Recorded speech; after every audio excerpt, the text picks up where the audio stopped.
அனைவருக்கும் அன்பான காலை வணக்கம். நான் உங்கள் யோகா-மோகன். இன்றைக்கு நான் உங்களுக்கு ஒரு ஆசனம் ஒன்று செஞ்சு காட்ட போறேன். அந்த ஆசனத்தின் பேர் பத்த கோணாசனம். Good morning everybody. Today I am going to do a new asana. The name of the asana is பத்த கோணாசனம். ஓகே, நாங்கள் பயிற்சிக்குள்ள போவோம். Okay, just begin. பயிற்சிக்கு போறதுக்கு முன்னுக்கு செய்முறை விளக்கங்களை நான் காட்டுறேன். அதுக்கு பிறகு இதனுடைய பயன்கள் பலன்கள் என்னன்றதை நான் உங்களுக்கு சொல்லி காட்டுறேன். இப்போ நாங்கள் பயிற்சிக்குள்ள போவோம். இந்த சுவாசன நிலை அமர்ந்து கொண்டு 3 சாதாரண மூச்சுகளை நீங்க எடுத்துக்கிட்டு கொள்ளணும்.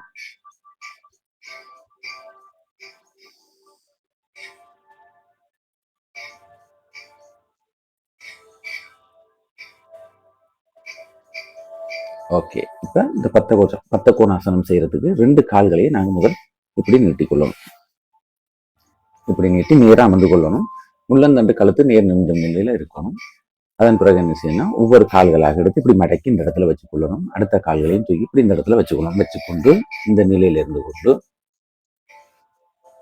கைகள் ரெண்டையும் கூப்பி இவ்வாறு ஒரு 10 செகண்ட் சாதாரண மூச்சு 10 எடுத்து விட்டுக்கொள்ளணும்.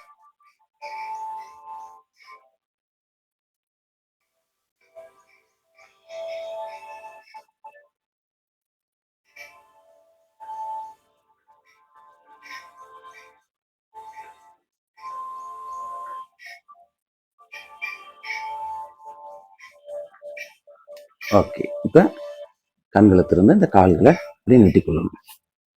எடுத்த உடனே இது எல்லாருக்கும் இந்த கால்கள் இந்த இடத்துக்கு வராது. மேல் இப்படி வரைக்கும் தவறையில் இப்படி வச்சு செய்யலாம். அப்புறம் போக நீங்க இந்த கால்களை இப்படி எடுத்து வச்சு நீங்க செஞ்சு பழகிக்கொள்ளணும். ஓகே, இப்போ நாங்கள் இந்த ஆசனம் உங்களுக்கு செஞ்சு காட்டிட்டேன். இப்போ அடுத்து நாங்க சுகாசன நிலைக்கு வந்துக்கொள்வோம். இப்படி ஓகே, இப்போ இந்த ஆசனத்தின் பயன்கள் என்னென்று சொல்ல போறோம். மூலவியாதிக்கு ஒரு சிறந்த ஒரு ஆசனம். இந்த ஆசனத்தை செஞ்சு கொண்டு வரும்போது மூலவியாதி ஆட்டோமேட்டிக்கா இல்லாமலே போயிடும். மற்றது பெண்களுக்கு சுகப்பிரசவம் அடையிறதுக்கு ஒரு சிறந்த ஆசனம். இந்த மூலவியாதி இருக்கிற ஆட்கள் தான் இந்த ஆசனத்தை செய்யணும்ன்ற அவசியம் இல்லை. எல்லாரும் இந்த ஆசனத்தை கட்டாயம் செய்யணும். மலச்சிக்கலை போக்கும். மற்றது இன்னொரு விஷயம், இந்த ஆசனம் செய்யும் போது கட்டாயம் முதுகெலும்பு முள்ளந்தண்டு நேர் நிமிந்த நிலையில இருக்கணும். நாங்கள் குனிஞ்சோ நிமிந்த செய்யக்கூடாது. ஒரே ஸ்டெல்ல ஆசனம் செய்யும் போது ஆட்டங்கள் இருக்கக்கூடாது. ஒரே நேர்நிலையில இருந்துதான் இந்த ஆசனத்தை நாங்கள் செய்யணும். மூலவியாதிக்கு ஒரு சிறந்த ஆசனம். மலச்சிக்கல் இல்லை, மலச்சிக்கல் இருந்தாலே மனச்சிக்கல் வந்துடும். அதனால மலச்சிக்கலை போகக்கூடிய ஒரு ஆசனம், மூலவியாதியை முற்றாக இல்லாம ஆக்கக்கூடிய ஒரு ஆசனம். ரத்தோட்டம் சுறுசுறுப்பாக இருக்கும், மன அமைதி கிடைக்கும், சந்தோஷம் இதெல்லாம் கிடைக்கும். ஓகே, ஒவ்வொரு நாளும் ஒவ்வொரு கீரை வகைகளை சாப்பிட்டு கொண்டு வரும்போது இந்த மலச்சிக்கல்ன்றது இல்லாம போயிடும். மலச்சிக்கல் இல்லாம இருந்தாலே அந்த நாள் நல்ல நாளா இருக்கும்.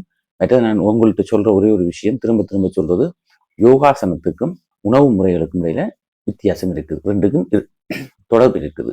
என்னன்னு சொல்லி சொன்னா, நல்ல கீரை வகைகள், மரக்கறி வகைகள் இதுகளை சாப்பிட்டு கொண்டு வரும்போது யோகாசனம் செய்யறதுக்கு நமக்கு ஒரு நல்ல ஒரு ஆரோக்கியமான நிலை ஒன்று ஏற்படும்.